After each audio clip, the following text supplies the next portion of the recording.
Hey everyone, Dr. Baron here. Just recently, I made a post talking about computer use and laptop options, and kind of discussed what kind of computer specs you might want to get and gave some suggestions. And so I made a page on my website. If you go to accessories, go to technology, um, I go over some of the different laptop options, and basically it's just a starting point. Prices are changing daily.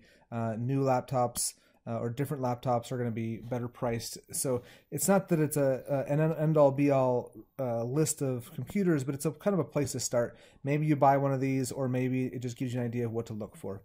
But what I wanted to talk about in this video specifically was tablet use, because I recently bought the Microsoft Surface Book 2. And I bought it because I wanted to have the ultimate portability of a small laptop. I got the 13.5 inch. I also like the idea of having a tablet. At my current tablet, Android tablet's a few years old, and I thought it was time to upgrade. So I wanted that. And so yeah, I wanted kind of all those things tied into one package. And so I did opt for one with a discrete video card and a good storage capacity. But what I hadn't really planned on was whether I was going to actually use the tablet function for BlueSkyPlan. That was really never in the plan for me, but I got a lot of questions. Is it possible? You know, so on and so forth. So I decided to put it to the test. And well, I'm making this video for a point, and that is because it does work. So I do want to point out one thing. So if you look at their website, you've got your normal laptop view. Now this screen can be flipped around and turned into this sort of hybrid view, or you can separate the whole screen and use it as a tablet. One thing to keep in mind, the video card, the graphics card, is in the keyboard. So when you remove the screen, you are just strictly the processor and the RAM. However, I'm going to show you in this video, right now I am completely detached from a keyboard. I have no mouse. The only device I have is the pen that you see at the bottom. Now the pen is not critical. Everything I do, I can do with my finger, as I am right now. I'm using the pen, honestly, just because I have it and it's convenient.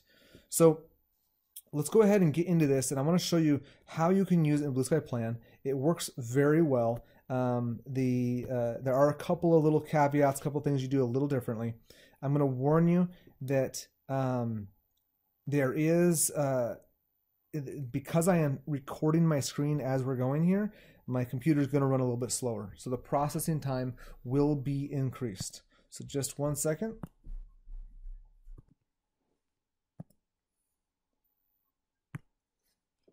Okay, so we've got BlueSkyPlan open.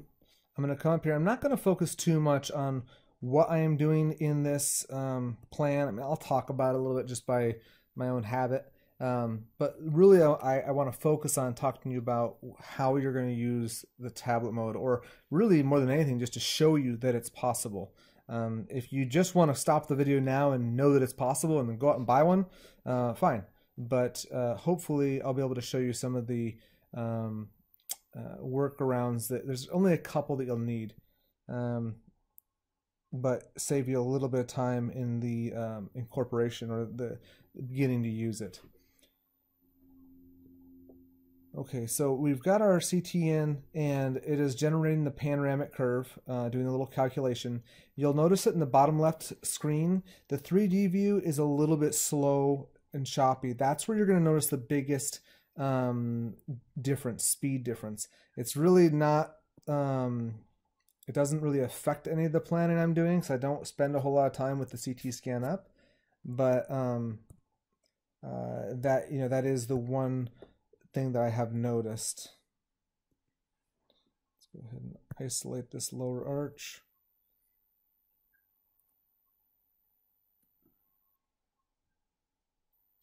Okay, so I'm going to go ahead and bring in the STL model.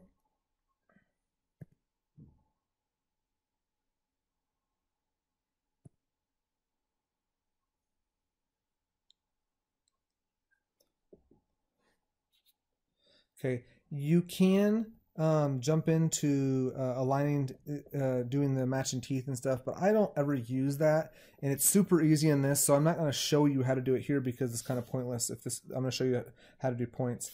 Real quick, I am going to fix this pan curve. You can see my little finger cursor. I'm hoping you can see that on the screen recording.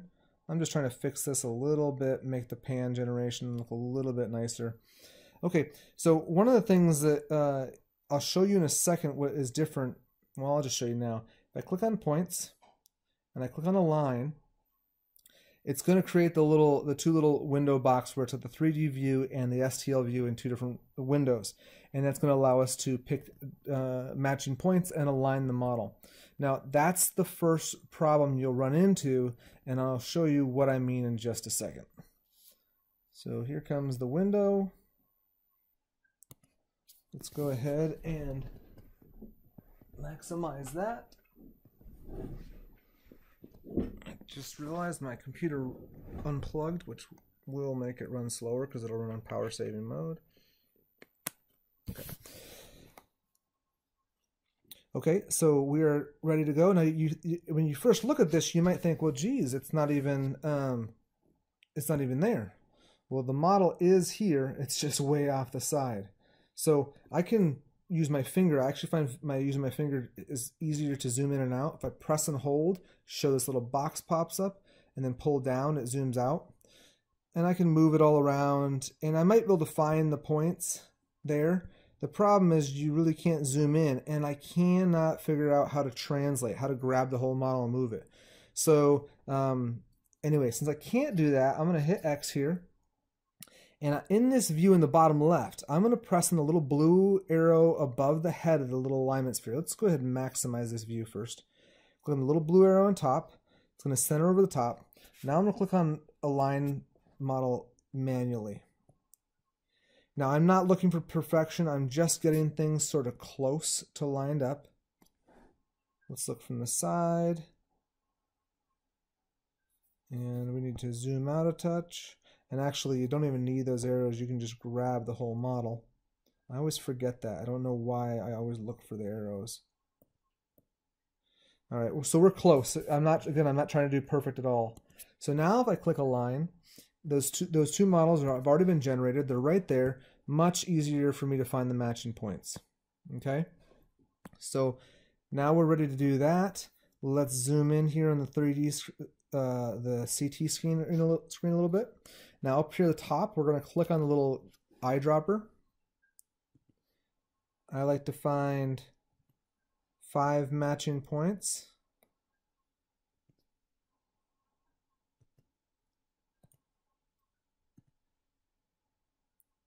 Typically, if you can see them on the CT view, you're going to be able to see them on the STL view.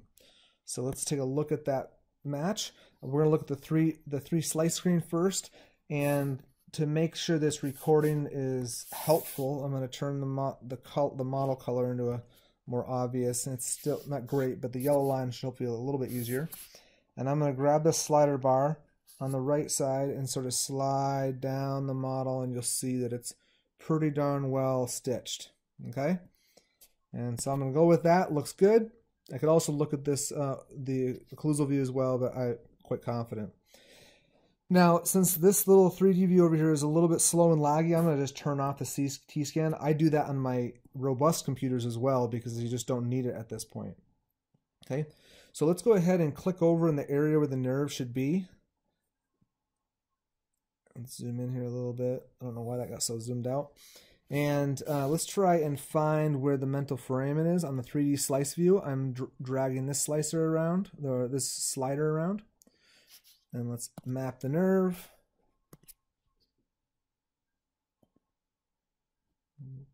Okay, so now let's check to make sure that looks reasonable. And I would say that it does. Yeah, looks pretty good. It's not perfect, but in the area of the tooth, it looks pretty darn good, or where the implant's going to go, which I haven't mentioned. We're looking to place an immediate implant in the number 20 site. Okay, so now let's add a tooth, figure out where the implant needs to be based on sort of a restorative crown down approach. I'm going to zoom in here I'm using my finger for this actually. And now, this color, I already changed it once, but I don't know what it is about the lighting of the room I'm in right now or what, but that's not really much better. But okay, let's go ahead and click on Add a Tooth. we're going to click on the tooth number 20, make it large, hit OK, and pop the tooth right there. Okay, so you can just grab the whole tooth. Well, if you accidentally click, I'm going to click undo. I grabbed the little alignment sphere on accident. And let's rotate this a little bit to the mesial, slide it back a touch. Let's rotate it a touch, bring it a little bit distal. And now let's just expand the tooth and make sure the contacts are solid. Okay, not perfect, but it'll certainly do for digital planning. And it's so easy to get picky and finicky with this. But all right, so we're going to go ahead and lock the tooth down so we don't accidentally move it. And now we're going to click over here and get closer to this area. Zoom in on this tangential view. And I like to, I guess, not only just expand it, but to zoom in here. And so let's go ahead and add an implant. So for a case like this, my default's going to be a 4.3 by 10. Not saying that it will work, but that's what I default to. I always like to put my abutment on right from the get-go. There's a titanium base abutment, and let's click the implant right here. And truth of the matter is, if you're placing a meat in this site, you're going to have trouble fighting the wall of this socket. So let's go ahead and just, for now, plan it to be easy following the socket. Don't worry about how the emergence is so far over here on the mesial and so obtuse or open on the distal. Doesn't matter. This is just an outline of what sort of the final tooth will be. Okay, and now let's look at, so we're mesial distal, we're okay. Let's look at buccal lingual. Definitely need to make some changes there.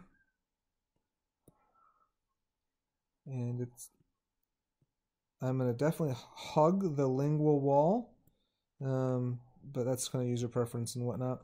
I want it to be below the buccal plate. It's a little below the lingual, but that's just how it goes. Mesial distally, the depth is pretty decent. You could go shallower if you want, but if you watch my videos, you know that I place implants pretty deeply. I am going to rock it just a little bit more to the distal or to the mesial. Okay, so this, I know some people would size this implant up to a 5mm implant, and that's fine. To be honest, it doesn't matter right now for me because I'm going to end up using the BlueSky Bio, the BioMax fully guided kit, which means I can change implants in the day of surgery. All it's determined is where the platform is going to end up. So I'm just going to leave it there. No point in getting any more finicky with that. Let's lock that on. Let's turn on the guide tube. Let's change it to fully guided kit. I do notice that it is intersecting a little bit with the tissue, and it's not real fully supported. But before I even mess with that, I need to make sure that my values are correct. Since I use tubeless, I don't use metal sleeves, I go straight to the printed guide, we need to change these values. So I need to click on my keyboard down here, and this allows me to make those changes. Okay, 0.8. Let's go to the next one, 5, and then this one, 8.5. Okay, it's gonna throw me some warnings, usually 2, yep. Okay, so there's my actual guide slate that's gonna be printed. Not much support in the mesial and distal aspects because the software is going to respect the tissue and it's going to ignore those blue line, anything below the blue line. So let's go ahead and dial up our offset to 10.5. Our carrier allows for that, which means this 10mm implant, I'm going to have to use the 13mm drill and just stop 1mm shy. So it'll be a 12mm osteotomy from this depth, which is 2mm taller. So a 10mm, truly for a 10mm implant. And then I'll use this second notch on the variable carrier. If you don't know about that, then go ahead and check out on the website. But I'm going to move on from here. Okay, so we've got everything locked in, and I'm going to get out of here. The last thing we need to do is actually design our guide. We can turn off the tooth. We no longer need that visible. So I'm going to maximize the 3D screen.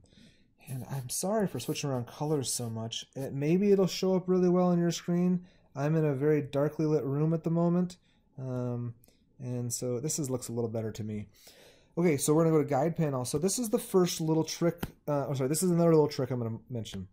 When you're ready to draw a curve, you need to press the shift button, but we don't have a shift button. We're on a tablet. So here is this little tool up here. It's a free software. It's called the radial menu. If I click here, you can see all these different buttons. The reason it's called the radial menu is if you click here, there's a bunch of other options: save, add, I don't know, copy, paste, whatnot. So really what I'm featuring here, there's only one thing that I need from this for this purpose, and that's the shift button. I can click here and I can begin drawing my line. If I need to move the model, I just unclick shift, move the model, click shift again. And you could even use two hands for this, using one hand to press the shift button, the other hand I'm left-handed, I have the pen in my left hand and the shift button with my right hand. I'm done. Keep in mind the lines don't have to be continuous. Edit curve, unclick the shift button, don't need that anymore. And there's my line. It's actually pretty good. I'll be honest, I've noticed that when I draw it with this, it's actually the best line I get. I really don't need to edit any of this, but let's go ahead and drag these little dots here. And if you zoom in, it's going to help you. And if you need to translate in this view, you can. Click up here on this little toolbar that you may have never even realized is there or what it's for. I've requested an addition for the shift tool, essentially the activate tool, to be added to this little menu, and maybe to make it floatable so we can move it within the screen. Right now I can zoom in and out with it, and then I can translate or just move back to the toggle. So now I can grab this little node, this node, and whatever. I'm good to go. So let's zoom back out using this tool as opposed to the press and hold option. Go back to move things around. Okay, let's go ahead and hit create surgical guide, and here it will do it. Now this step right here is probably going to be slow. Again, I told you my computer is recording everything I do, which slows it down dramatically at this point because it's eating up a lot of resources. So I am recording this in real time, and I am continuing to talk to chew up the time because I knew that this step would take a while. When I've done it without screen recording, it would be done now. Maybe even a couple seconds ago. But anyway, not a big deal. This is the one step that really does take a little while. For that reason, I'm also not going to recreate the guide with a window. I'll show you how to add the window because it is a little different. You can right click with the pen, but I actually think it's easier with your finger. So I'm going to press on there. You'll see that box pop up, and then I just release. Press, box, release. And so there's the window. Oh, I'm still in that mode. We can manipulate it just like you would the tooth, move it around, whatnot. Look underneath, make sure it's intersecting with the teeth. It is, and then I could just create the guide again and have a window. Just to keep you from having to watch that slow rendering screen, took a minute, I'm not going to bother. So let's go ahead and I did just press and hold my mouse. It worked to essentially right click, but it doesn't always. So don't get your hope up that it's always going to. Text tool. Let's add the text. We're going to say, I'm not going to add a patient name. I'm just going to type in the implant size. Oh, this is actually a 4.3. 4.3 by 10. Show it. There it is. Now this is a nice time to use that translate tool. Get this positioned however you want. Zoom out if you want it a little bit smaller or whatever it is, whatever you want. Apply text, and there we go. There is our guide. Okay, and that's it. So at this point, you can save your guide, and you can proceed forward to your printing software, and that's it. So hopefully this video is helpful. If you're interested in tablets, you know, I mean, they are so convenient. I mean, I know it sounds silly, but I can be in bed watching a movie or on the couch and plan it without having to have a keyboard mashing away at buttons, making noise, or a mouse on the side of the bed. It's just so convenient. Or if you're on a plane, I don't know how many of you have tried to use a keyboard on a plane with your elbow squished against your side. It's obnoxious. So I'm really looking forward to this, to use this more and more. Do I think it's the best way to design a guide? I'm so used to doing it with the traditional means. Will I do this all the time? Probably not. But you know, the more you do something, the faster you get. And I really don't think this adds much more time. And again, the flexibility and portability is pretty outstanding. So anyway, if you like this video and some of the other videos, make sure you subscribe to my YouTube channel, Baron Grutter DDS. If you don't, it's fine, but that way you'll get notifications of new videos that come up. You can also check out my website, as I showed you earlier, barongrutterDDS.com. I have lots of kind of tutorials of videos, playlists, and a little more organized than on the YouTube channel. And then lastly, if you want to check me out on Facebook, it's Baron Grutter DDS as well. And try to post cases there as often as possible. I will most likely be sharing this case just to kind of follow through with it. So, all right. Thank you guys so much for listening, and look forward to sharing with you more in the future.